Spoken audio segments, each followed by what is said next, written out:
Attachment. त्यासाठी काय करावं लागेल, जीमेलमध्ये जाऊन स्वतःचा ईमेल ID ओपन करावा लागेल.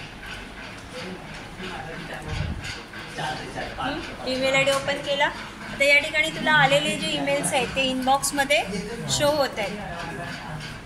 आलेले किशोर वाघमारे जे विद्यार्थ्यांनी पाठवलेला ईमेल आहे तो ओपन कर.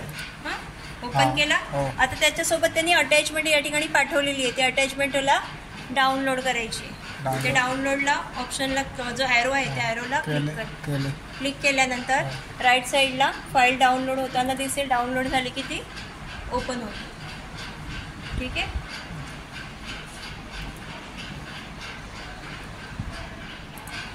इनेबल एडिटिंग म्हणून वरती जर त्या फाईलमध्ये बदल करायचं असेल तर इनेबल एडिटिंग आणि आपल्याला जी वर्ड फाईल पाठवलेली आहे ती आपल्याला इथे शो होते. म्हणजे अशा प्रकारे आपण ईमेल अटॅचमेंट डाउनलोड करू शकतो. आणि Ctrl P म्हणजे प्रिंट जर द्यायची असेल तर आपण प्रिंटरला अटॅच करून प्रिंट पण घेऊ शकतो.